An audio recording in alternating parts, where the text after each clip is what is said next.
Batsman Shamim, দেখা যাক field থেকে কোনো রান তিনি আনতে পারেন কিনা। 4 অথবা 6 নাকি ডট বল নাকি একটি শট নিতে পারেন, দেখা যাক।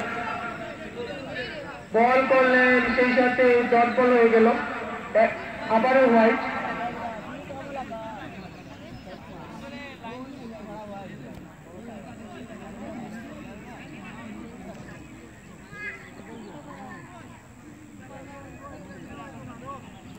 খুবই ভালো বোলিং করতেছেন আকিব, অসাধারণ বোলিং। সেই সাথে প্রথম ওভারের সমাপ্ত, প্রথম ওভার শেষে